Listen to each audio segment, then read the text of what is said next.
Présence, merci aussi au Saint-Esprit de conduire les choses. Ce matin, j'ai un message qui est à la fois basique, mais qui est absolument central par rapport à notre vie avec le Seigneur. Vous savez qu'on a un désavantage par rapport à l'Église primitive. Le désavantage que nous avons, c'est que nous avons 2000 ans d'histoire chrétienne et parfois pseudo-chrétienne. Nous avons toute une longue histoire de 2000 ans où aujourd'hui, quand on dit « je suis chrétien », ça ne veut plus rien dire. Alors qu'à l'époque des apôtres, être chrétien, de toute façon, c'était tous ceux qui ressemblaient à Christ. Tous ceux où on reconnaissait Christ en eux, c'était des chrétiens. Mais aujourd'hui, on ne peut plus dire pareil. Ce qui constitue les églises aujourd'hui, ce sont des personnes parfois qui sont absolument pas nées de nouveau, des personnes qui sont parfois adhérentes, qui sont adhérentes à la foi chrétienne, par une philosophie qui leur plaît bien, une philosophie chrétienne, biblique, où on peut être dans une église parce qu'il y a des intérêts. Ouais, c'est intéressant, on est aimé, on est considéré, on prie pour nous. On peut être dans une église par tradition familiale, parce que papa et maman étaient chrétiens, et parce que grand-père et grand-mère étaient chrétiens, du coup, moi, je suis chrétien. On peut être dans une église par rapport à toutes sortes de choses, et on se dit, mais c'est bizarre, il y a autant de diversité. Vous savez que aux yeux de Dieu, il n'y a qu'une seule et unique église. Il n'a pas deux églises. Aujourd'hui, on a des confessions chrétiennes. Je serais même moi-même incapable de vous dire le nombre qu'il y a de confessions chrétiennes, dites chrétiennes. Je serais incapable. Quand j'ouvre les annuaires évangéliques, c'est plusieurs pages et encore, ce n'est pas exhaustif. Mais ce qui est important, c'est de regarder avec le regard de Dieu comment Dieu voit son Église. Qui est son Église? Qui est son Église? Vous savez, c'est dommage qu'on n'a pas l'image. Je voulais vous mettre une image d'une cascade. Bon, on a eu des problèmes pour essayer de la mettre sur l'ordinateur. Mais essayez d'imaginer une cascade. Une cascade où l'eau tombe. Si vous voulez être au bénéfice de cette eau qui tombe de cette cascade, il n'y a qu'un seul moyen, c'est de vous trouver sous la cascade. D'accord? D'accord. Vous pouvez être à 200 mètres de la cascade, vous voyez la cascade, mais vous ne bénéficiez pas de l'eau de la cascade. Vous pouvez être peut-être un peu plus près, à 50 mètres de la cascade, vous voyez toujours, et peut-être plus en précision, cette cascade qui tombe, mais vous ne bénéficiez pas de l'eau de la cascade. Mais pour vraiment bénéficier de l'eau de la cascade, il vous faut être sous la cascade. Et c'est incontournable, ça. Être chrétien, c'est la même chose. Je peux dire que je suis chrétien, mais peut-être à 200 mètres, à 300 mètres, à 50 mètres, et je peux considérer et voir tout ce qui appartient à la vie chrétienne sans être au bénéfice de cette bénédiction céleste qui descend sur son Église. Et pour bénéficier de cette bénédiction particulière où Dieu s'est suscité un peuple digne de son nom à lui, où on peut dire que nous sommes des chrétiens, on a Christ en nous, pour que vraiment le peuple de Dieu qui va régner avec Christ soit vraiment ce peuple, il n'y a qu'un seul et unique chemin, c'est d'être sous la cascade, sous la bénédiction de Dieu. Ce n'est pas à nous de donner les critères d'être chrétien ou pas chrétien, d'être enfant de Dieu ou pas enfant de Dieu, ce n'est pas à nous. Mais Jésus, lui, il a le droit de dire les critères bibliques de ce qu'est l'Église, de ce que sont les cadres que Dieu a mis pour que je sois l'Église, pour que je sois vraiment enfant de Dieu, pour que je sois sous l'autorité de Dieu et l'autorité du Saint-Esprit. Il n'y a qu'un seul critère, c'est le critère que Jésus a fixé. J'aimerais qu'on va aborder ça tout à l'heure, mais je voudrais, avant d'aborder ce sujet, c'est le sujet au niveau de la nouvelle naissance, l'impératif de la nouvelle naissance. Jésus dit dans l'évangile de Jean, chapitre 3, au verset 7, il dit « il faut », c'est un impératif, que vous naissiez de nouveau, il faut. Et s'il n'y a pas de nouvelle naissance, malheureusement, il n'y aura pas la dimension du royaume de Dieu. Et ça, c'est pas moi qui le dis. Mais avant d'aborder ce sujet, je voudrais vous laisser un verset. Ce verset dans Ézéchiel 18, 23, où Dieu dit carrément qu'il ne veut pas que le pécheur périsse. Et ça, c'est quelque chose d'important. Il ne veut pas, la volonté de Dieu, c'est qu'il ne veut pas que le pécheur périsse. Donc tout ce qui va être dit et les cadres que Dieu va donner pour être de ceux qui sont nés de nouveau, ne sont pas des cadres qui excluent les gens, qui marginalisent les gens, mais c'est les cadres qui vous disent, si tu veux être mouillé, reste sous la cascade. Si tu veux bénéficier de l'eau qui tombe dans la cascade, il faut que tu te trouves en dessous.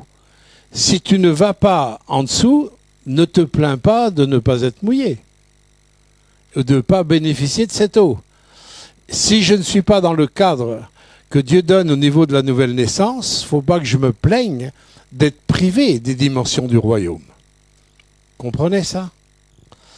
Alors on va voir ça ensemble et on va lire l'évangile de Jean, chapitre 3, verset 1. Je vais d'abord prier. Seigneur, je te remercie de tout mon cœur, parce que je sais que tu veux parler à certains, Seigneur, encore ce matin, sur cet enseignement peut-être basique, mais tellement fondamental et tellement important de la nouvelle naissance. Saint-Esprit, viens. Agis encore comme tu as déjà agi. Agis encore à travers l'enseignement de ta parole. Dans le nom de Jésus-Christ. Amen. Jean chapitre 3, verset 1. Il y eut un homme d'entre les pharisiens nommé Nicodème, un chef des Juifs, qui vint, lui, auprès de Jésus de nuit et lui dit « Rabbi ». Rabbi, ça veut dire maître. Nous savons que tu es un docteur venu de Dieu, car personne ne peut faire ces miracles que tu fais si Dieu n'est avec lui. Jésus lui répondit, en vérité, je te le dis. On a l'impression que Jésus, il va répondre complètement à côté de la plaque. Observez bien le dialogue. Nicodème, il vient, il honore même Jésus, il reconnaît Jésus comme un homme de Dieu, comme quelqu'un avec qui Dieu est vraiment avec lui, parce qu'il fait des miracles. Il le reconnaît comme un maître. Rabbi, il l'appelle Rabbi, c'est quand même pas rien. Et Jésus, lui, on a l'impression qu'il répond complètement à côté de la plaque. Vous savez, Jésus ne répond jamais à côté de la plaque. Il veut nous ramener sous la cascade. Nous sommes peut-être à côté de la cascade, mais il veut nous ramener sous la cascade. Et c'est pour ça que quand Jésus va commencer à répondre apparemment à côté de la plaque, c'est parce qu'il veut nous ramener au bénéfice de la cascade.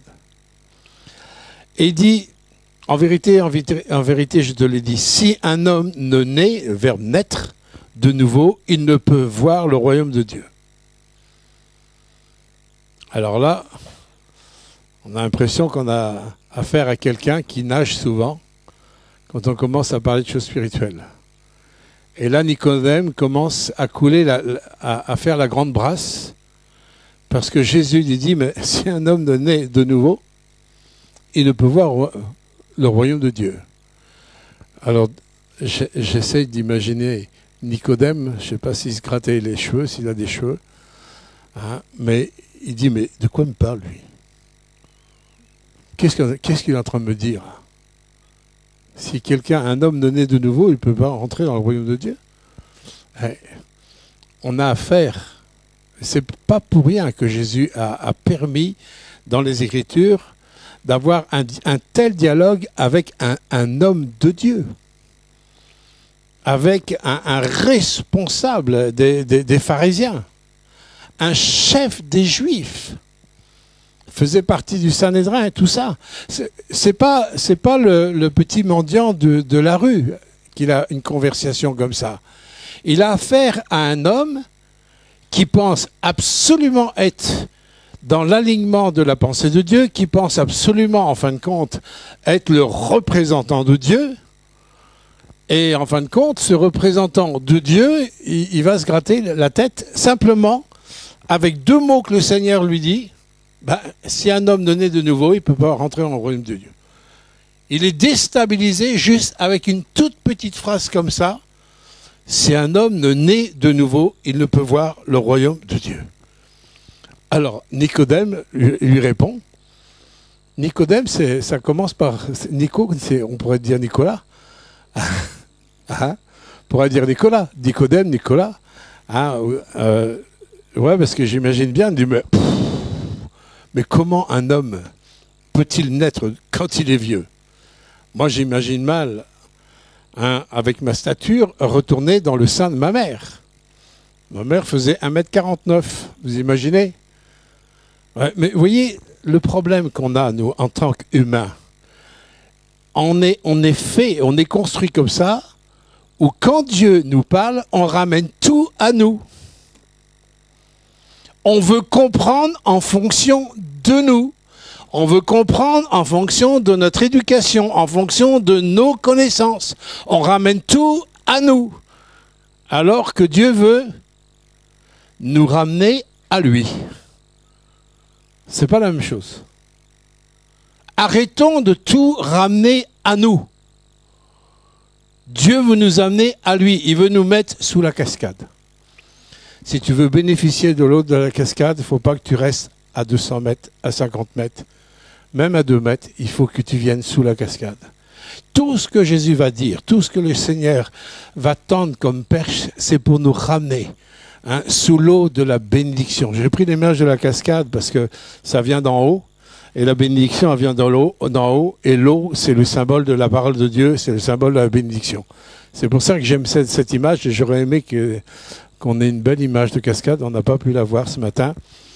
Peut-être qu'il n'y a plus d'eau, mais j'en sais rien. Mais j'aurais bien aimé d'avoir visuellement cette cascade. Parce que Dieu veut nous amener sous des pluies de bénédiction. Parce que dans le livre d'Ézéchiel, il ne veut pas que le pécheur périsse. Il ne veut pas que nous puissions donner raison à l'ennemi qui n'a que pour but de nous détruire, de nous voler et de saccager en fin de compte la beauté de l'œuvre de Dieu. Voilà le but de l'ennemi et le but de Dieu, c'est de nous amener sous la bénédiction. Et c'est à nous de ne pas mettre de frein. Et là, Nicodème, il est en train de mettre des freins parce qu'il essaye de ramener quelque chose qu'il ne comprend pas, il le ramène à lui. Et Jésus dit, il faut que vous naissiez de nouveau. Mais comment ça peut se faire? Je comprends, parce qu'on est tous comme ça. Je comprends que devant des remarques, des paroles que Jésus dit, je comprends que c'est pas facile, parce que lui, il parle des choses d'en haut. Lui, il va parler des plans de Dieu. Il va parler des choses de l'esprit. Il va parler de choses que nous ne connaissons pas. Et c'est pour ça que Dieu dit, Israël, écoute, prête l'oreille. C'est pour ça que nous avons besoin d'écouter avec attention, avec concentration, avec tout notre cœur, d'écouter quand Dieu parle, quand la parole de Dieu, elle s'exprime. Dieu est en train de nous parler par sa parole. Il nous parle par son esprit, il nous parle par sa parole. Et Nicodème dit, mais peut-il rentrer dans le sein de sa mère et naître? Alors je ne sais pas si Jésus a souri, mais Jésus, il a répondu, il dit, mais en vérité, je te le dis, si un homme ne naît d'eau et d'esprit, il ne peut rentrer dans le royaume de Dieu. Première chose, Jésus dit, il ne peut voir le royaume de Dieu. Et là, Jésus il rajoute, il ne peut entrer dans le royaume de Dieu. Si je ne rentre pas dans la dimension d'une nouvelle naissance, je ne peux ni voir, ni entrer dans le royaume. C'est pas moi qui dis ça. C'est la parole de Dieu. C'est le critère divin. C'est le cadre divin.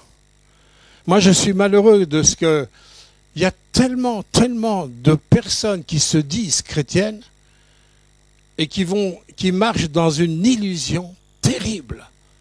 Et au bout de la route, ça va terrible. C'est pour ça que Jésus dit, mais au bout de la route, il y aura des pleurs et il y aura des grincements de dents.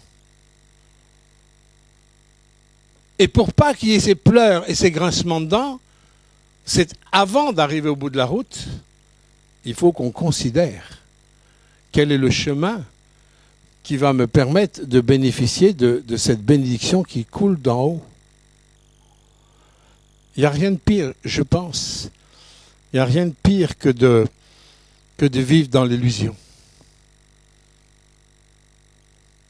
Rien de pire. Parce qu'au bout du compte, ce ne sont que des larmes, que des détresses. La Bible nous dit qu'au moment de l'enlèvement, l'un sera pris, l'autre sera laissé. Et je vous ai dit tout à l'heure, dans une église, il y a toutes sortes de gens dans une église. C'est pas parce, même quand je parle d'église évangélique, je ne parle pas des autres églises. Dans toutes les mêmes églises évangéliques, il y a toutes sortes de gens. Il y a des gens convertis, des gens pas convertis, des gens qui ont vraiment fait une rencontre avec Dieu, des gens qui n'ont pas fait de rencontre avec Dieu, des gens qui sont nés de nouveau, des gens qui ne sont pas nés de nouveau. Et c'est normal, parce que Jésus dit, mais je laissais livrer au milieu de bons grains. Et c'est normal, parce qu'en fin de compte, cette mixité qu'il y a dans une église va me permettre à moi de mûrir et de grandir, parce que je vais être obligé de vivre l'évangile au sein d'une église. Je vais être obligé de pardonner, de grandir dans la persévérance à aimer, d'aimer sans condition. Et je ne veux pas aimer que ceux qui sont nés de nouveau. Ça, c'est facile. Les gens du monde, ils aiment ceux qui les aiment. On n'a pas de problème avec d'aimer ceux qui nous aiment, c'est pas compliqué. Mais Jésus ne nous a jamais dit ça. Il nous a dit d'aimer même nos ennemis, même ceux qui nous maudissent, même ceux qui nous persécutent. Ah, alors ça, c'est un autre secteur. Et c'est là qu'on a besoin d'autre chose. Alors Jésus, il continue, il dit, si vous naissez d'eau et d'esprit, pourquoi Dieu parle d'eau? L'importance de l'eau. Et on voit l'importance de l'eau. L'eau a été utilisée dans un premier temps, au moment de Noé, l'eau du déluge comme un signe du jugement. Hein? La terre a été envahie de l'eau. Et Dieu, malheureusement, il y a eu un jugement sur les nations à l'époque de Noé, et il n'est resté que 8 personnes sur tous ceux qui étaient sur cette terre. Alors certains peuvent mettre en doute cet épisode de l'arche de Noé, mais je vous poserai quelques questions. Comment se fait-il que nous trouvons des fossiles en haut des montagnes? Hello. Comment se fait-il qu'on a retrouvé, fossilisé dans la pierre en Turquie, sur le mont Ararat, on a retrouvé l'arche de Noé? Sur le plan archéologique, ça a été retrouvé. Vous voyez, il y a des traces tangibles. Il y a des traces tangibles qu'il y a eu vraiment un déluge. Mais l'eau du déluge et le sauvetage, quelque part, la rédemption de 8 personnes, la famille de Noé, c'est déjà l'image de l'Église qui est comme née de nouveau. Cette Église qui a été rachetée par Dieu, où cette arche de Noé représente l'œuvre de Jésus-Christ qui sauve l'humanité. Et lorsque nous engageons, nous, avec le Seigneur, lorsque nous recevons Jésus comme notre Sauveur et Seigneur, nous nous engageons aussi dans les eaux du baptême. Alors les eaux du baptême représentent la mort. Bien sûr, on est engagé à la mort de Christ. Pourquoi? Parce que le salaire du péché, c'est la mort. Ça a coûté la mort de tous ceux qui étaient sur la terre.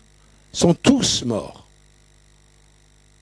Et nous aussi, lorsque nous nous engageons vraiment avec Jésus-Christ, on accepte de mourir. Ce n'est pas simplement un plongeon, mais il y a une identification à la mort de Christ. Pourquoi on accepte de mourir? Parce que nous avons été souillés par le péché. Nous avons été tordus par le péché. Nous manquons les cibles à cause du péché dans notre vie. Et par nature, on est incapable de faire le bien. Incapable. Il suffit de regarder un petit peu l'histoire, on en est très vite convaincu. Et si on est très honnête avec nous-mêmes, ben on est encore plus convaincu. On ne fait pas le bien qu'on veut et on fait le mal qu'on ne veut pas. Ça vous parle pas, ça? Ça vous parle pas? On ne fait pas le bien qu'on veut et on fait le mal qu'on ne veut pas. Ben oui, mais bien souvent, c'est trop tard. On n'a plus que des yeux pour pleurer. C'est pour ça que dans son amour, le Seigneur ne pouvait pas nous laisser dans ce marasme, dans cette difficulté, dans cette impossibilité de nous sauver nous-mêmes. C'est pour ça qu'il a donné des images, comme il a demandé à Noé de construire l'arche et tout ça pour sauver l'humanité. Dieu, il veut tout le temps sauver. C'est pour ça qu'il est intervenu en envoyant aussi Moïse pour sauver en fin de compte le peuple d'Israël qui était sous la persécution de Pharaon. C'est pour ça que tout au long de la vie prophétique des Juifs d'Israël, il y a tout le temps l'annonce du Sauveur. Et nous savons que le mot Yeshua, Jésus, signifie Sauveur. C'est pour ça que le Seigneur, des fois, il nous secoue un peu les puces pour dire, mais arrêtez de regarder à vous-même. Arrêtez d'essayer de vivre et de penser qu'avec votre religion, même un Nicodème, qui était religieux, qui était chef, un des pharisiens, eh bien, dans l'état où il était, il ne pouvait pas rentrer dans le royaume de Dieu. Désolé. Il était loin de la cascade. Alors, je sais que c'est un peu violent ce que je dis ce matin. C'est dur ce que je dis ce matin. Mais le Seigneur nous donne toujours la solution. Il nous fait voir comment faire. Ce qui est né, alors le Seigneur il commence à dire que il y a un gros problème, quoi. C'est le problème que s'il n'y a pas de nouvelle naissance, vous êtes foutus, quoi. Pardonnez-moi de dire ça comme ça. Pas de nouvelle naissance, pas de salut. Pas de nouvelle naissance, pas de royaume de Dieu. Et ça, c'est écrit noir sur blanc dans l'évangile de Jean. Et là, voyant la complexité dans la tête de Nicodème de comprendre ce que Jésus essaye de dire, le Seigneur, vous savez, c'est comme en voiture, on passe la première et après on passe la seconde. Vous faites comme ça, vous aussi, hein? Le Seigneur, là, il va passer la seconde. La première, c'est oh là là, c'est toute une image sombre de l'état de l'humanité. Y a pas, ça, c'est l'image sombre. Et le Seigneur va passer la seconde, au verset 6, il dit « Ce qui est né de la chair est chair. Mais ce qui est né de l'esprit, avec un grand E, est esprit. » Vous voyez, là, dans la deuxième vitesse que le Seigneur donne, dit, ce qui vient de ta chair, évidemment, c'est normal que tu ne comprennes pas. C'est tout à fait normal que tu n'arrives pas à comprendre mon langage. Et j'aimerais dire que même si on ne comprend pas tout de ce que Dieu nous dit, mais en tous les cas, il faut que Dieu continue à nous parler, parce que plus nous l'écouterons, plus nous allons apprendre à comprendre ce qu'il dit. C'est comme vos enfants. Ce n'est pas parce que vos enfants ne comprennent rien à la naissance que vous n'allez pas leur parler. Heureusement que vous parlez à vos enfants. Heureusement que vous leur parlez et que même dans tout ce que vous dites, si vous leur parlez et qu'ils comprennent que 5% ou même 2% de ce que vous dites, ces 2% qui comprennent vont être utilisés pour comprendre après 10%, 20%, 50% et 100%. Et heureusement que vous continuez à parler, même s'ils ne comprennent pas. C'est comme ça qu'ils vont apprendre à parler. Et avec Dieu, c'est la même chose. Il y a le langage de la chair, et c'est vrai que la chair, elle ne comprend rien aux choses de l'esprit. C'est un fait, c'est une loi, on ne peut pas comprendre, c'est comme une autre langue. Mais heureusement que le Seigneur, il nous met dans des situations où nous sommes déboussolés parce qu'on ne comprend rien. Il faut que vous naissiez de nouveau. Mais comment on naît de nouveau quand on a un gros bonhomme comme ça? Mais t'inquiète pas, ça c'est ta compréhension, toi, c'est à côté de la plaque. Mais ce qui est né de l'esprit est esprit. Donc il y a une autre dimension, il y a un autre cadre, il y a le cadre divin. Ce sont les choses qui vont se faire par l'Esprit de Dieu. Alors pourquoi est-il tellement nécessaire vraiment de naître de nouveau? Pourquoi ce n'est pas suffisant d'être comme Nicodème, d'avoir une religion? Et en plus, ce n'était pas n'importe quelle religion. Il suivait, en fin de compte, la loi de Moïse. Il n'était pas perdu dans n'importe quoi. Il était dans la pensée des Écritures, dans la Torah. Vous voyez? Mais pourquoi ce n'est pas suffisant de fonctionner comme ça? C'est parce qu'il faut naître de nouveau. Ta religion, même la meilleure de toutes les religions, il n'y avait pas de meilleure religion à l'époque. Le judaïsme, c'était le top du top. Il y avait l'intégrité de la loi de Moïse, et heureusement qu'on les a eus parce que, avec tous les copistes qui nous ont copié la parole de Dieu, on a la Bible aujourd'hui, et merci Seigneur, pour toutes des générations qui ont passé parfois leur vie à copier la parole de Dieu, et qu'on a la Bible aujourd'hui, que Dieu bénisse Israël, ne serait-ce que pour ça. Mais c'est pas parce que il y a la religion que tu es sauvé. C'est pas parce que Nicodème, c'était le chef, il faisait partie des chefs des pharisiens, c'est pas pour ça qu'il était exempt de nouvelle naissance, bien-aimé. Vous voyez, je vous dis ça parce que pour bien comprendre que c'est un impératif. Pour être nommé, être vraiment chrétien avec le regard de Dieu, il n'y a pas d'autre contexte, d'autres cadres plutôt, que de naître de nouveau. Quand Dieu regarde son Église, il regarde quelle Église? Il n'en a rien à faire des étiquettes. Mais il regarde tous ceux qui sont nés de nouveau. Son Église, elle est constituée, aux yeux de Dieu, d'hommes et de femmes qui sont nés de nouveau. Tu peux me projeter l'image de la greffe. Je vous avais parlé de la greffe la dernière fois. J'aime bien cette image de greffe parce qu'on comprend bien la nouvelle naissance dans l'image de la greffe. Je vous en ai parlé l'autre jour. Vous voyez, dans la greffe, on est obligé de couper le porte-greffe qui est un arbre qui ne porte pas de fruits. Quand Jésus il dit que c'est indispensable de naître de nouveau, c'est parce que nous qui sommes des porte-greffes, par nature, nous ne pouvons pas porter du bon fruit digne de la gloire de Dieu. À cause du péché, à cause de nos racines, à cause du fait que nous sommes nés avec une puissance de rébellion en nous qui s'oppose systématiquement à tout ce qui est divin. Donc, je veux dire...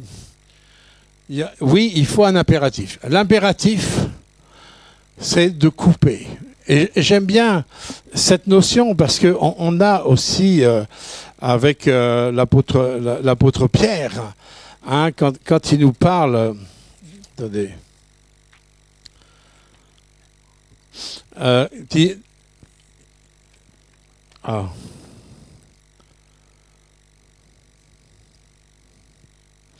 L'apôtre Pierre, quand il nous demande de nous séparer de ce monde pervers, dans acte 2, séparez-vous de ce monde pervers. Hein, il dit que nous devons nous repentir. Hein, et ça, c'est impératif. Personne ne pouvait devenir chrétien et sauvé s'il n'y avait pas de repentance. Jésus, la première chose qu'il a annoncée, il n'est pas venu annoncer l'Apocalypse et la fin du monde et tout ça, mais la première chose, le premier enseignement qu'il a répandu, c'est la repentance. Repentez-vous, car le royaume des cieux est proche. Il était proche parce qu'il était présent. Il est celui qui va nous révéler la dimension du royaume. En nous révélant la dimension du royaume, il va nous révéler la dimension du Père. Et il va nous révéler le plan du Père, parce qu'il ne veut pas que nous puissions ne pas nous relever. Il veut nous relever, il veut nous bénir, il veut nous délivrer.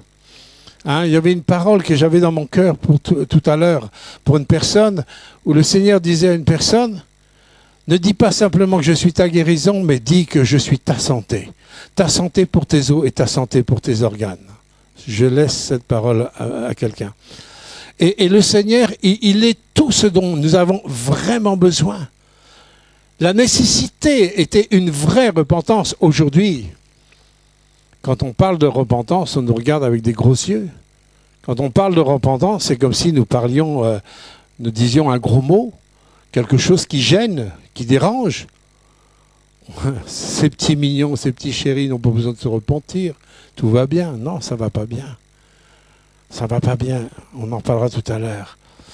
Mais dans la greffe, vous voyez, vous ne pouvez pas apporter le greffon s'il n'y a pas une coupure là.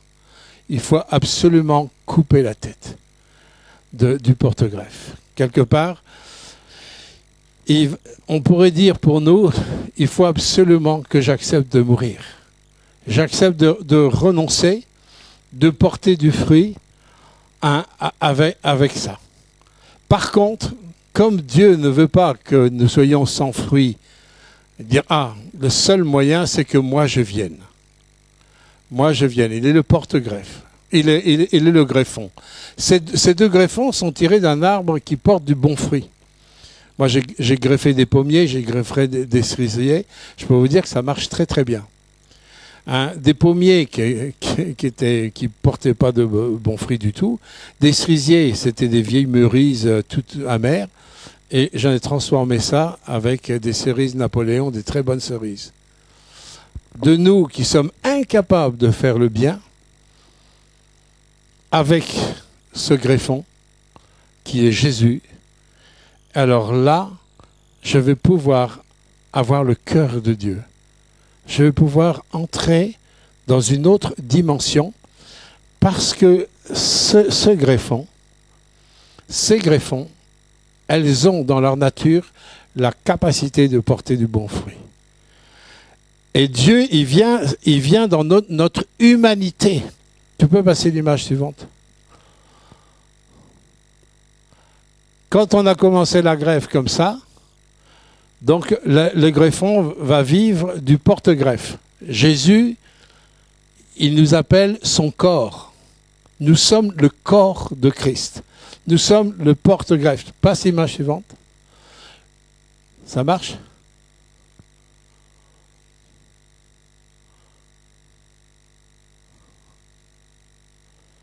Si je suis lent, ce ne sera pas de ma faute aussi. Faut bien trouver. Faut s'accrocher aux branches. Bon, qu'importe. S'il n'y arrive pas, c'est dommage. Au moins, passe-moi la troisième, la photo.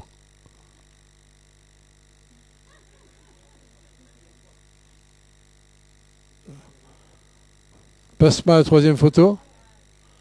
Alors, vous voyez que ça marche. Je veux dire, là, ça commence, la greffe, elle a été faite. et ensuite ça pousse. C'est-à-dire que grâce au porte-greffe, hein, il va pouvoir apporter du bon fruit. Et je voudrais voir l'autre. Voilà, c'est ça qui est intéressant. Vous voyez, ça c'est l'intérieur. Vous voyez là, nous voyons en fin de compte le porte-greffe qui est là. Et ici, nous voyons la greffe. Et entre la greffe et le porte-greffe, on voit bien là, il y a deux choses, il y a deux natures. Et nous sommes comme ça. Nous avons le greffon qui est Christ par la foi.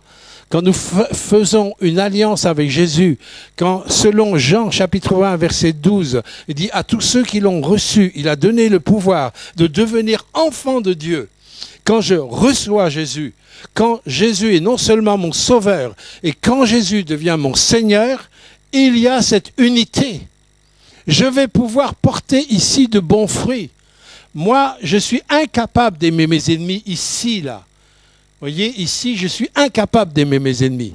Hein, j'ai envie plutôt de les claquer dans ma nature. Mais cette nature-là, c'est la nature de Christ. Nous avons dans le greffon la nature de Jésus. C'est-à-dire ce que Jésus est dans sa nature, nous devenons de plus en plus à l'image de Christ. Plus le greffon prend de la place, hein, le porte-greffe, lui, il est utile parce que c'est lui qui va chercher quand même tout ce qu'il faut au niveau de la terre, tout ça, faire monter la sève. Mais le vrai fruit, il vient de là. Nous sommes sur cette terre. Vous êtes tous, comme moi, incapables de faire le bien à l'image que Dieu nous demande de faire, tous. Alors, c'est certainement pas, ça sert à rien de dire « je peux pas ». Si tu dis que tu peux pas, ça veut dire que tu comptes que sur ton porte-greffe. Mais ta foi te fait regarder à ce que tu as. Tu as en Christ ce greffon. Tu as en Christ cette capacité d'aimer. Tu as en Christ cette capacité de pardonner. Tu as en Christ la puissance de vie. Tu as en Christ tout ce dont il est nécessaire pour pouvoir te développer et porter du fruit digne du Seigneur. Alors, pourquoi, comme je disais tout à l'heure, exactement pourquoi c'est tellement nécessaire de naître de nouveau? Parce qu'en fin de compte, Dieu nous a constitués à 3 dimensions. Vous avez remarqué que j'ai un corps. C'est difficile de ne pas le remarquer, il a du volume. Hein, vous voyez, j'ai un corps. Mais mon corps, ce n'est pas que ma personne. À l'intérieur de ce corps, j'ai aussi une âme. C'est-à-dire que j'ai une intelligence, j'ai une volonté. Pourquoi tu tousses? Au moment où je parle d'intelligence. J'ai une intelligence, hein, j'ai une volonté et j'ai aussi des émotions. Alors ça, c'est à l'intérieur. OK. Mais Dieu ne m'a pas fait simplement corps et âme, il m'a fait aussi corps, âme et esprit. Et l'esprit, c'est le domaine dans lequel il y a ma conscience. Vous avez remarqué qu'il y a quelque chose au fond de nous qui est au-delà de la raison, qui est au-delà des émotions, qui est au-delà de la volonté. Et tout d'un coup, vous avez comme un gyrophare qui se met en alerte. Vous allez faire quelque chose qui ne va pas. Ah, il y a le gyrophare dans votre conscience qui vous alerte. Vous n'avez pas remarqué ça? Oh, pardonne-moi Seigneur. Et ça, nous avons une conscience. Nous sommes constitués comme ça. Et ce qui est intéressant, quand Dieu parle de vie, hein, et dans Jean chapitre 3, il nous a parlé de vie éternelle, c'est qu'il y a 3 mots en grec qui nous parlent de la vie. Il y a la vie qui est en grec, c'est bios, qui vient biologie, tout ça. Tout ce qui est bio, il parle de la vie naturelle, de la vie physique. Vous avez aussi le psyché, qui est la vie de l'âme, hein, où il y a les psychologues, les psychiatres utilisent beaucoup le psyché, hein, le psychisme et tout ça. Donc c'est un mot qui veut dire aussi vie. Mais vous avez aussi un mot dont on parle beaucoup moins, c'est Zoé. Et Zoé, c'est, en fin de compte, on peut le traduire comme la vie éternelle de Dieu qui est en nous. Dieu nous a fait dans ces 3 dimensions. Et le problème, pourquoi la nouvelle nature, la nouvelle naissance est impérative, c'est que ce Zoé-là, s'est endormi quand Adam et Ève ont désobéi à Dieu, se sont détournés de Dieu. C'est ce Zoé qui s'est endormi et tombé dans la mort. Et c'est ça que Dieu, quelque part, veut refaire naître en Jésus-Christ. On est tombé dans la mort, et à partir du moment où Adam et Ève ont désobéi à Dieu, le Zoé, qui est la vie éternelle en nous, qui n'est pas une vie créée par physique, mais ce Zoé, c'est le fruit du souffle que Dieu a donné à l'homme lorsqu'il a créé l'homme. Dieu a créé l'homme, et à un moment donné, il a soufflé. Le mot souffle, c'est rhéma en hébreu, et pneuma en grec. Ce souffle, c'est le souffle du Zoé. C'est le souffle de la vie. Dieu, il a donné la vie. Et cette vie éternelle que Dieu avait donnée à Adam et Ève s'est endormie lorsqu'ils se sont détournés de Dieu. Et c'est pour ça que Jésus dit, mais vous êtes passés de la mort à la vie. Lorsque j'ai reçu Jésus, Dieu va redonner naissance à ce Zoé. Pourquoi? Parce que Dieu ne veut pas que nous soyons en dehors d'une relation vivante avec lui. Il nous veut en relation avec lui. La conséquence du fait que ce Zoé s'est endormi en Adam et Ève, c'est que, bon, ils ne sont pas morts tout de suite physiquement. Ils sont morts à long terme. Par contre, la mort a pénétré. La mort s'est installée, la maladie s'est installée, le péché s'est installé, etc., etc. Et, le processus de la mort s'est installé. Pourquoi il s'est installé? Parce que la vie d'Adam et Ève n'était plus gouvernée par le Zoé. Il était gouverné par le corps et l'âme. Et regardez tous les problèmes que les gens ont, c'est tous les problèmes qui sont issus, selon notre vie, elle est centrée sur les besoins du corps et les besoins de l'âme. Et malheur à nous, chrétiens, si nous fonctionnons comme les gens du monde. On va satisfaire aux besoins de notre corps, on veut satisfaire aux besoins de notre âme, mais sans le Zoé. Et ça, c'est grave. Sans le Zoé, c'est la mort. Sans le Zoé, il n'y a pas de relation avec Dieu, il n'y a pas de vie avec Dieu. Sans le Zoé, on n'est pas sous la cascade. Et c'est pour ça que Jésus dit d'une façon impérative, il faut que vous naissiez de nouveau. Il faut absolument cette greffe. Il faut absolument, parce que sinon vous êtes dans la mort. Ce porte-greffe, il est dans la mort, il ne porte que de mauvais fruits. Et d'ailleurs, lorsqu'il y a des rejetons qui poussent là, l'horticulteur, le jardinier, il va couper les rejetons, parce que ça va prendre sur la greffe. Il va falloir surtout couper s'il y a des pousses qui poussent avant ça. Parce que ça va être au détriment des bons fruits. Il faut, ça ne peut pas être autrement, il faut, c'est impératif. Je ne peux pas me contenter de dire je suis chrétien parce que je suis dans une église depuis 5 ans, 10 ans, 20 ans, 40 ans. Ce n'est pas suffisant, mes bien-aimés. Ce n'est pas parce que tu as vu comment ça a fonctionné l'église que tu es vraiment l'église. Je ne veux pas faire peur aux gens, mais il faut que nous puissions voir les signes qui peuvent me faire voir si je suis dans cette nouvelle naissance ou pas. Un des signes qui ne va pas tromper, c'est quand mon cœur reste vide. Blaise Pascal a dit, il y a dans le cœur de l'homme un vide qui a la forme de Dieu. Et j'aime cette citation de Pascal parce que en 2 mots, en fin de compte, il donne exactement le cadre de ce qu'il faut faire au niveau de l'humanité. L'humanité vit avec des vides.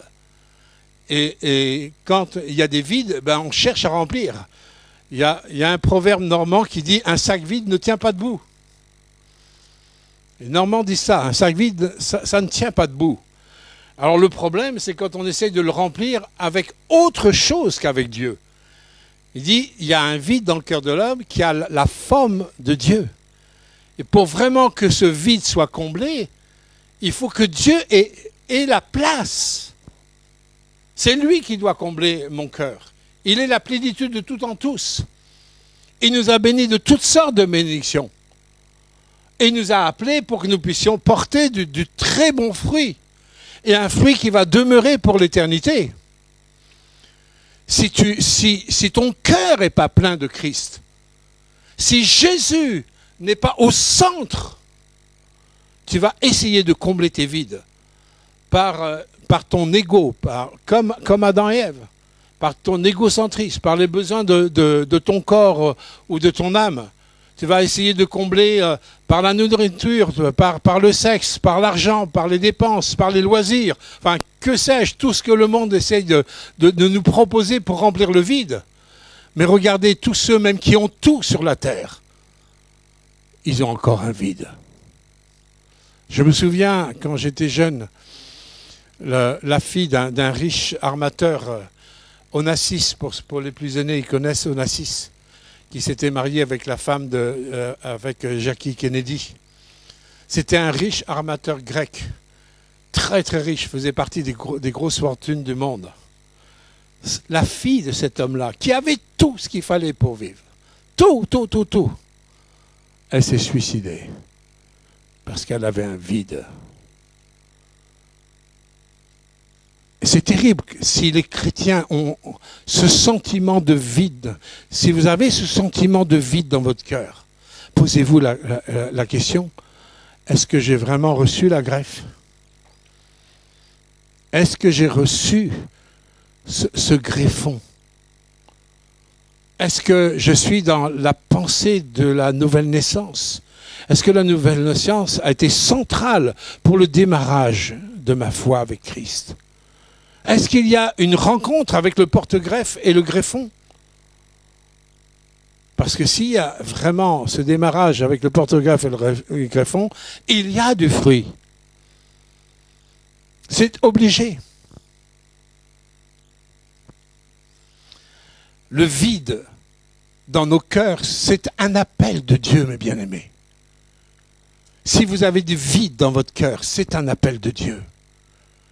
C'est l'appel de Dieu qui dit, tu vois ce vide, je suis le seul qui peut te le combler.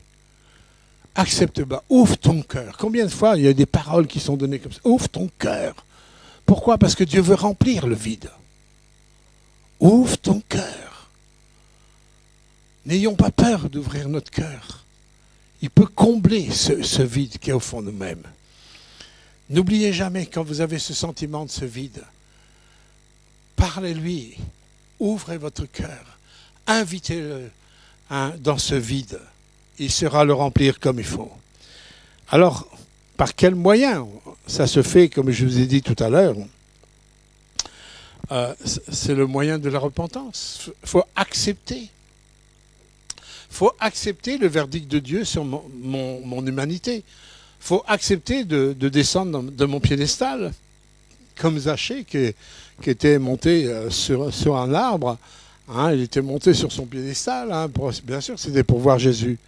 Mais nous avons des arbres sur lesquels nous sommes montés, où nous avons essayé de voir les choses de haut. Moi, je pense, moi, je sais, moi, je connais.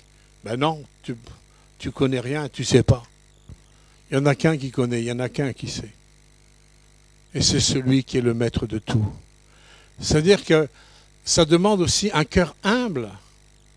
Ça demande aussi d'accepter de se remettre en question.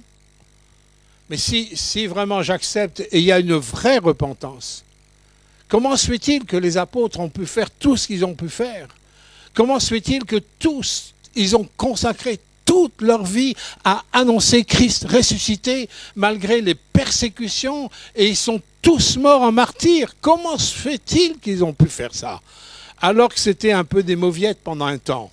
C'était des trouillards, c'était des orgueilleux, c'était des prétentieux. Comment se fait-il C'est parce que pendant un temps, ils vivaient avec ça. Et dans un second temps, ils ont vécu avec ça. Ça s'appelle la nouvelle naissance. Si vraiment il y a une acceptation que Christ comme Sauveur et Seigneur, hein, alors on le dit, je suis sûr que si je fais un sondage, on est tous d'accord avec la tête. Mais c'est pas avec la tête qu'il faut être d'accord. Il faut être d'accord avec les fruits qui découlent de ma vie. Et je vais vous donner un peu sept signes, hein, dans notre vie qui vont nous donner des signes que oui, ben la greffe, elle a bien prise. Une des premières choses quand Christ est au centre de ma vie, et ça c'est une des premières choses que Dieu nous donne, c'est qu'on réalise que Dieu nous donne un salut qui est complètement gratuit. On réalise, alors ça ne veut pas dire qu'on comprend les dimensions du salut, d'accord? Mais à un moment donné, dans notre cœur, on sait qu'on est sauvé. Et la parole de Dieu nous dit que hein, c'est Arnaud qui l'a cité tout à l'heure. Hein. Oui, les choses anciennes, elles sont passées. Et les choses maintenant deviennent nouvelles. Il y a des choses qui sont passées et des choses qui sont nouvelles. Mais il y a des gens, en fin de compte, il n'y a pas de démarcation. C'est comme une continuité. S'il y a une continuité, est-ce que tu n'es pas dans une foi traditionnelle, de génération en génération? Tu continues les prolongations? À un moment donné, tôt ou tard, que tu sois dans une famille chrétienne ou non chrétienne, hein, mais tôt ou tard, quand il y a une rencontre avec Christ et l'apport du greffon dans ma vie, tôt ou tard, là je sais qu'il m'a sauvé. Je sais que j'ai une seconde chance. Quand je me suis converti, je ne connaissais rien dans la Bible, rien. Mais quand j'ai fait la rencontre avec Christ, avant même d'ouvrir la Bible, quand j'ai fait cette rencontre de cœur avec Christ, je savais. Je savais qu'il était ressuscité. Je savais qu'il était mort pour moi. Je savais qu'il m'avait pardonné. Je me sentais vraiment pardonné par tous mes péchés. Comment je sais? Par l'apport du greffon. L'apport du greffon m'a donné une assurance profonde. Deuxième chose comme signe, c'est que nous acceptons son œuvre totale. Quand j'ai l'Esprit de Dieu, je suis sauvé hein, par l'Esprit de Christ, je ne vais pas discuter l'œuvre de Dieu.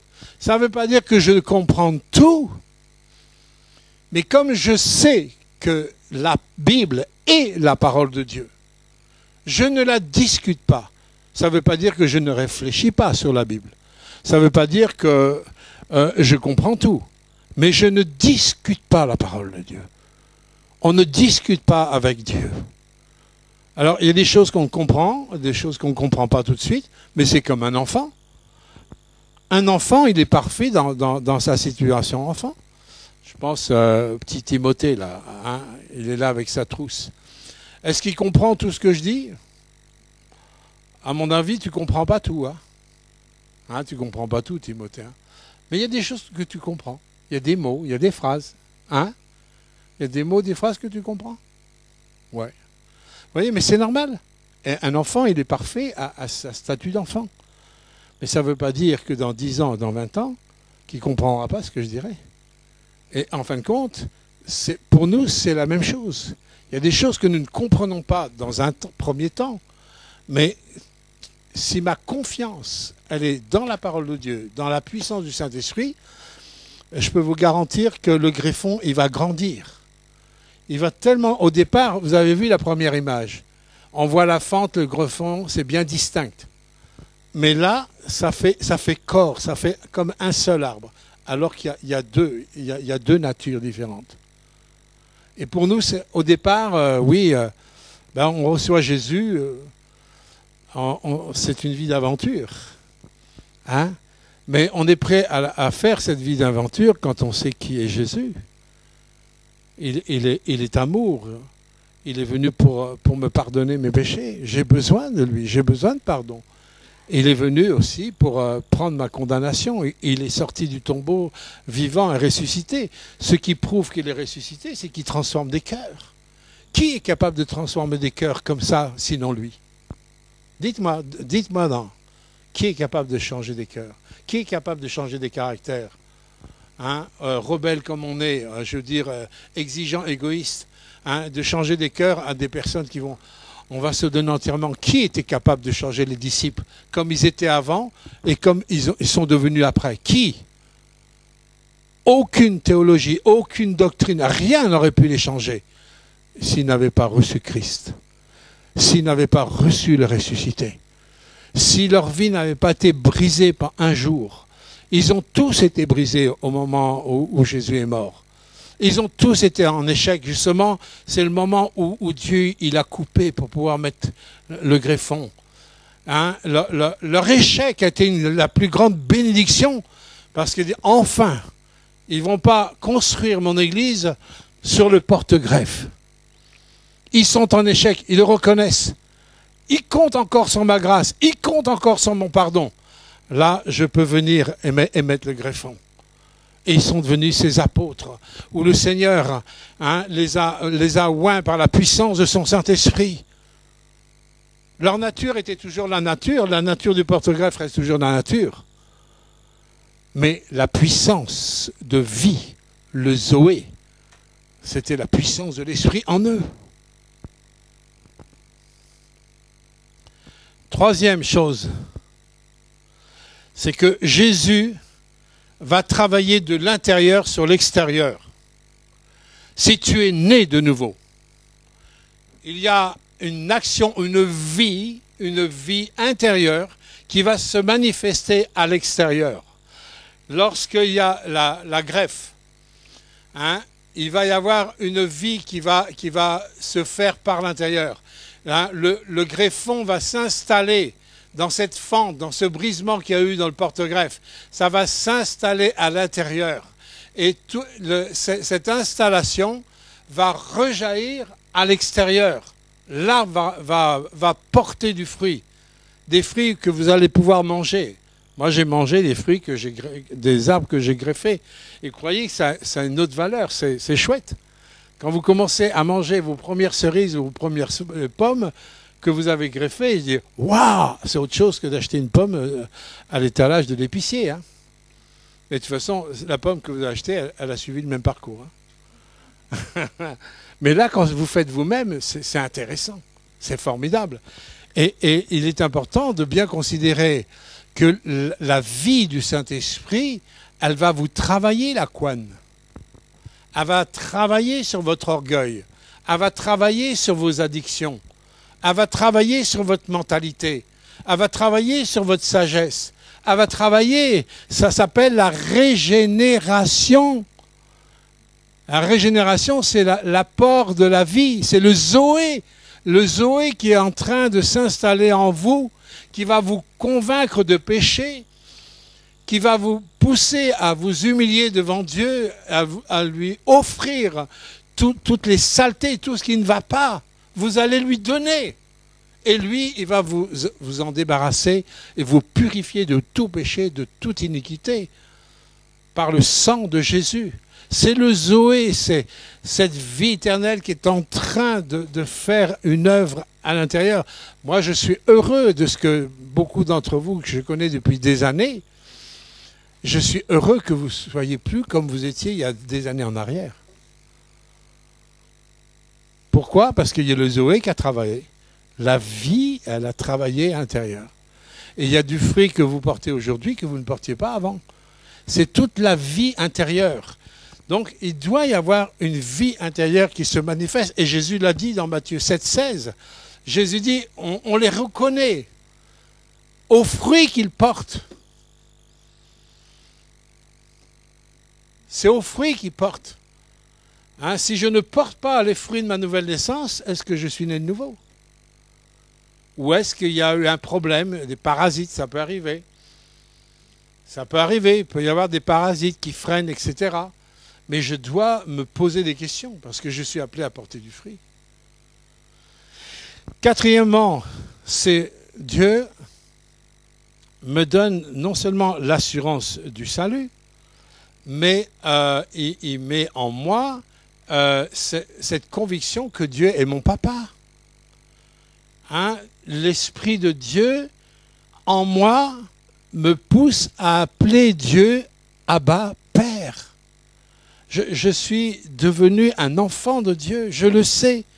Hein? Je ne le sais pas avec ma connaissance intellectuelle, je le sais par mon vécu, par le Zoé à l'intérieur de moi. Et cette assurance du salut va me pousser. J'ai envie de prier, j'ai envie de lui parler. Quand je dis prier, ce n'est pas de faire des récitations toutes faites. Prier, c'est de parler avec son cœur à Dieu. J'ai envie d'avoir un dialogue, de tout lui dire. Vous voyez, souvent, on va tout dire, on prend les gens pour des poubelles, pour des vides ordures. On va se décharger sur l'autre. Et si quelqu'un ne nous écoute pas, on va chercher quelqu'un qui nous écoute. C'est une honte. Les gens ne sont pas des vides ordures. Essayez d'avoir l'image des vides ordures. À chaque fois que vous sortez des paroles négatives, des calomnies, des choses qui détruisent, ben vous prenez la personne pour un vide ordure.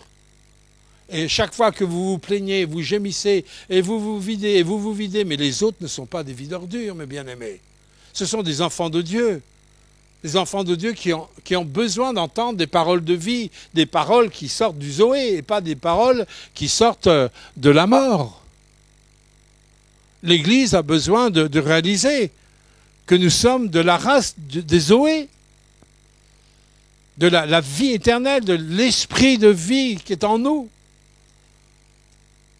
Combien Dieu nous tire les sonnettes d'alarme là-dessus.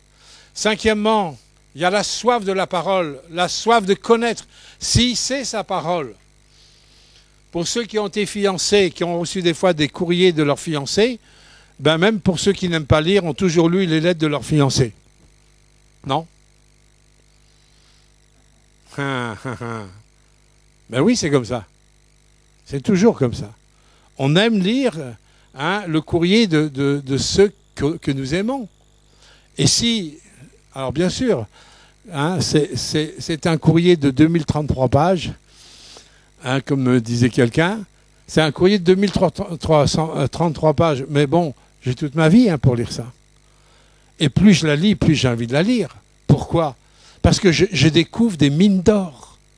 Je découvre, en fin de compte, dedans, tout ce dont j'ai tellement besoin. Je découvre le principe de la régénération pour fortifier ce greffon. Sixièmement, de réaliser que nous avons Christ en nous. C'est-à-dire, ce qui est en vous, quand vous avez reçu Christ, vous avez tout ce dont vous avez besoin. Vous avez, comme disait la parole tout à l'heure, vous avez la santé en Christ. Vous avez la paix en Christ.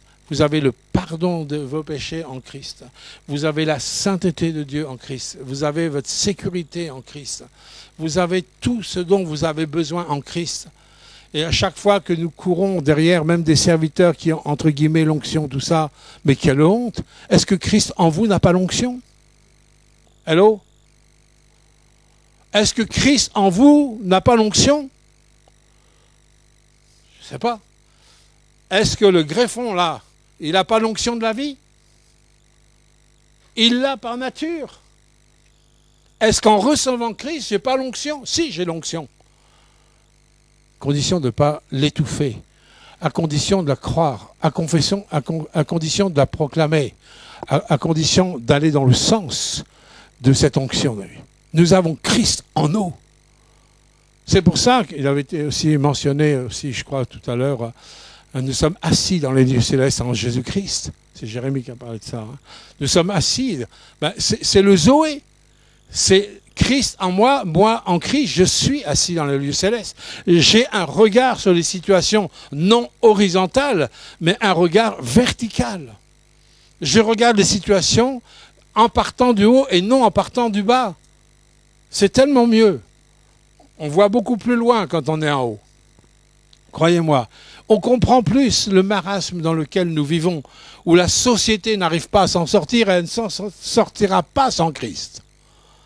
Elle ne peut pas s'en sortir sans Christ. Noé n'aurait jamais pu s'en sortir sans cet appel de Dieu. Et la société ne pourra pas s'en sortir sans Jésus-Christ. Il est le chemin, la vérité et la vie. Nul ne vient au Père que par lui. On ne peut pas s'en sortir sans une nouvelle naissance. Christ en nous, vivons cette réalité. Apprenez à regarder les choses de la vie avec Christ en vous. Parlez-lui, laissez-le agir en vous. Discutez avec lui, enfin parlez, dialoguez avec lui plutôt que discuter. J'aime pas le mot discuter. Hein, on est des discutailleurs en France. Mais dialoguez avec lui, posez-lui des questions. Qu'est-ce que tu en penses? Comment tu vois ça, Seigneur? Quel est le choix que je dois faire? Nous ne sommes plus tout seuls. Il y a le greffon qui est là. Nous devons tenir compte du greffon. Vivez avec le greffon. Pensez avec le greffon. Parlez avec le greffon. Christ en vous. Et je terminerai mon message là-dessus. Et ça servira de conclusion. Et c'est une conclusion terrible que je vais vous donner. C'est le suprême signe que Dieu nous donne par rapport à la nouvelle naissance. C'est quelque chose de terrible que Dieu donne dans la première épître de Jean, chapitre 3, verset 10. En ceci sont manifestés les enfants de Dieu et les enfants du diable. Je ne sais pas si la référence ça va être s'afficher. Voilà. Ouais. C'est par là que se font reconnaître les enfants de Dieu et les enfants du diable. Quiconque ne pratique pas la justice, il n'est pas de Dieu. Si tu ne vis pas dans le principe de la justice divine, c'est pas moi qui le dis. Hein. Il n'est pas de Dieu. Pourquoi? Parce que si je suis né de nouveau, je sais ce que ça a coûté à Jésus. Je sais que je suis coupable. Je sais que rien de bon pouvait sortir de moi. Et je sais qu'il a fallu la grâce de Dieu qui m'a fait bénéficier de cette justice de Dieu. Et si je ne redonne pas cette justice aux autres, est-ce que je suis né de nouveau? Est-ce que je suis là pour condamner les autres? Alors que Dieu dit dans Romains chapitre 8, verset 1, il n'y a plus aucune condamnation pour ceux qui sont en Jésus-Christ. Si je ne vis pas dans la justice, hein, je ne suis pas de Dieu. Et il dit, virgule, non plus que celui qui n'aime pas son frère. Continue. Car ce qui vous avait été annoncé et ce que vous avez entendu dès le commencement, c'est que nous devons nous aimer les uns les autres, continue, et ne pas ressembler à Caïn, qui était du malin, et qui tua son frère. Et pourquoi le tua-t-il? Parce que ses œuvres étaient mauvaises, et que celles de son frère étaient justes. Continue. Ne vous étonnez pas, frères, si le monde vous hait. Nous savons que nous sommes passés de la mort à la vie, parce que nous aimons les frères. Nous sommes passés de la mort à la vie. Donc il y a une nouvelle naissance. Comment je peux savoir que je suis passé de la mort à la vie? La conséquence, c'est que j'aime les frères. J'aime les frères. Celui qui n'aime pas, il demeure dans la mort. C'est-à-dire qu'il n'est pas né de nouveau. La question que je dois me poser, mais c'est comment j'aime les frères et sœurs? Est-ce que je les aime parce que, bon, ils sont bien sympas, il y en a qui sont plus sympas que d'autres. Hein, des fois, c'est plus facile avec certains que d'autres. Alors, on fait des sélections, mais est-ce que Dieu il voit ça comme ça, lui? Et c'est là qu'il doit y avoir des remises en question, mes bien-aimés. Il doit y avoir des remises en question et de voir est-ce que je prends au sérieux la parole de Dieu ou je me contente de dire je suis chrétien parce que ça fait 5 ans, 10 ans, 20 ans, 30 ans, 40 ans, 50 ans, enfin je ne sais pas combien de temps que je suis dans les églises. Ça ne va pas marcher, mes bien-aimés. Comment tu aimes les frères? Hein? quiconque est son frère est un meurtrier, et vous savez qu'aucun meurtrier n'a la vie éternelle demeurant en lui. Celui qui a de la haine dans son cœur. Je peux comprendre qu'on peut avoir de la haine. La haine, c'est l'amour déçu. Et quand il y a de l'amour déçu, alors là, on vit les choses d'une façon tellement injuste que la haine, elle prend une ampleur terrible. Mais celui qui est son frère, c'est un meurtrier. Et s'il y a de la haine dans mon cœur, ben, je n'ai pas la vie éternelle en moi. C'est clair. Moi, je suis en admiration que Dieu nous a donné tout ça dans la parole de Dieu. Pour qu'on ne se contente pas de notre religiosité, qu'on ne se contente pas de dire « je suis dans l'église protestante évangélique, tout va bien ». Je dois m'arrêter moi-même, je le fais moi-même. Je fais attention. Je n'accepte pas qu'il y ait le moindre haine et je n'accepte pas de vivre dans un non-pardon dans mon cœur. Alors ça, c'est radical. Pourquoi? S'il y a le Zoé en moi, la vie éternelle en moi, je vais voir, c'est quelque chose qui va fonctionner en moi comme l'image de la grève. Alors, quel est ce signe suprême? Est-ce que ça fonctionne en moi? Est-ce que je juge, je critique, je condamne, je mets à part des frères et des sœurs parce qu'ils sont différents, parce qu'ils ne me plaisent pas, parce qu'ils sont parfois casse-pieds, il faut reconnaître. Je mets tout ça de côté. Est-ce que chacun n'a pas le droit à sa chance? Moi, je remercie Dieu de ce que Dieu n'a pas regardé ce que j'étais pour se révéler à moi. Sinon, il ne se serait jamais révélé à moi. Combien je remercie que Dieu s'est révélé à moi. Tu peux revenir sur l'image de la greffe? Au verset 14, il nous est rappelé que Dieu, nous savons que nous sommes passés de la mort à la vie parce que nous aimons nos frères. Verset 16, il nous est dit, nous avons connu l'amour, c'est que celui qui a donné sa vie pour nous, nous avons connu l'amour à travers celui qui a donné sa vie pour nous, Jésus-Christ. C'est lui qui a été le fer de lance, c'est lui qui a été comme la charrue qui fend la terre, c'est lui qui nous a montré le chemin, il est le chemin lui-même.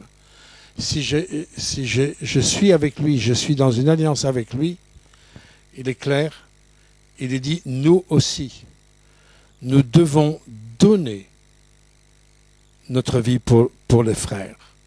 Aujourd'hui, au XXIe siècle, on veut bien donner avec mesure. On mesure. On veut bien donner avec mesure. Et je vous rappellerai que même 2000 ans avant, au temps des apôtres, c'était pas plus facile de donner sa vie qu'à notre époque. Pourquoi c'était pas plus facile? Parce que dans notre nature, l'être humain était égocentrique, il est égoïste. C'est pour ça que c'était pas plus facile. Les contextes étaient différents. Mais le cœur de l'homme n'était pas différent. Il était aussi tordu. Et dans l'image de la greffe, je reviens à l'image de la greffe, s'il peut me la remettre. Ouais, dans l'image de la greffe, si j'ai reçu Christ là, le greffon, sur ce porte-greffe, il est clair que ça va porter du fruit. Cette greffe va me pousser exactement dans la même mentalité que Christ. Regardez les apôtres qui sont tous nés nouveaux, qui étaient comme vous et comme moi, ils avaient les mêmes défauts que vous et que moi. Mais en vivant la réalité de la greffe, de Christ en nous, tous, leur seule occupation, à partir de la Pentecôte, c'était d'annoncer Christ. Leur seul souci, c'était d'annoncer Christ. Jusqu'à leur mort.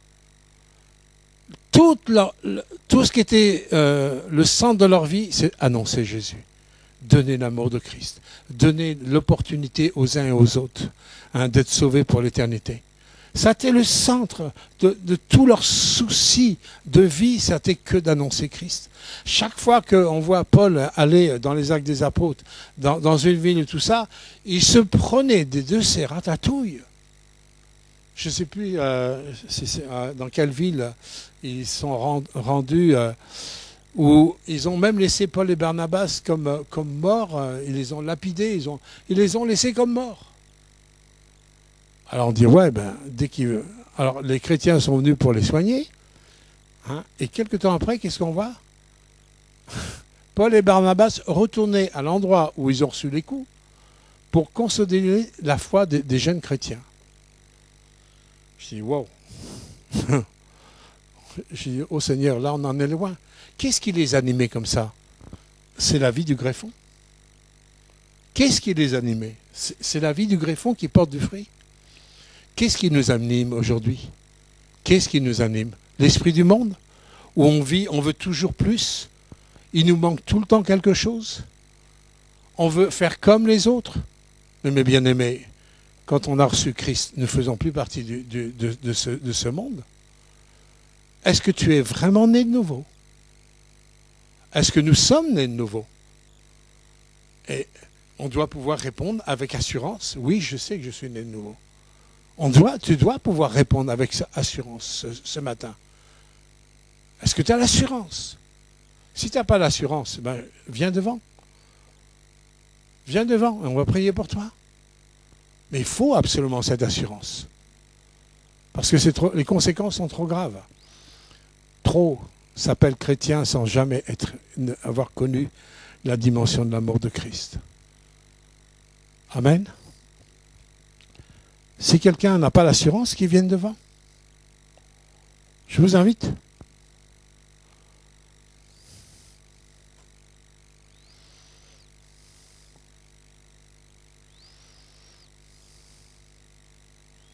Il n'a pas l'assurance. Vous avez l'assurance ou pas l'assurance? Vous avez donné votre vie à Jésus? Hein? Mais vous voyez, il y a des décalages. Ça, c'est avant. Donc, vous n'avez pas besoin de venir, alors. Bah oui. Moi, je ne demande pas des gens qui ont déjà l'assurance. Je demande des gens qui n'ont pas l'assurance. Ceux qui n'ont pas l'assurance, venez devant. Moi, je vais prier pour vous. Hein. Faut pas que vous partiez sans avoir l'assurance. Est-ce que je suis né de nouveau? Que c'est un impératif? C'est incontournable. Avoir une religion, ça, c'est pas suffisant. On a vu avec Nicodème. Même avoir de la bouteille, comme Nicodème, c'est pas suffisant. Jésus dit, il faut. C'est impératif.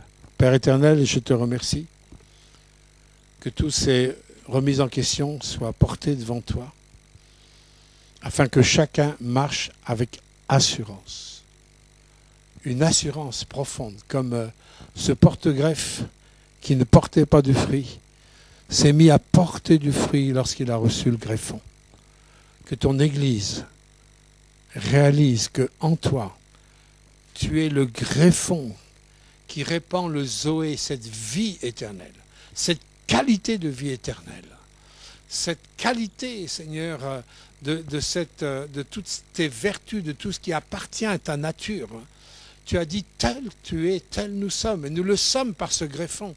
Nous le sommes par cette alliance. Nous le sommes, Seigneur, par ton sang qui a coulé à la croix. Nous le sommes, Seigneur, parce que tu es mort pour nous et tu es ressuscité. Au 3e jour, tu es sorti vivant, Seigneur, du tombeau au siècle des siècles. Tu es le vivant. Et tu reviens chercher ton Église, Père. Que chacun d'entre nous soit animé du zèle de ta maison, Seigneur. Que tout ce qui a étouffé, Seigneur, cette greffe en nous, cette nouvelle naissance, tout ce qui a pu étouffer, Seigneur, soit ôté, que vraiment nous laissions ta vie agir en nous soumettant, en nous repentant, Seigneur, en t'obéissant, notre Père. Que la vie du Saint-Esprit, Seigneur, puisse être prioritaire en chacun d'entre nous, dans le nom de Jésus-Christ. Amen.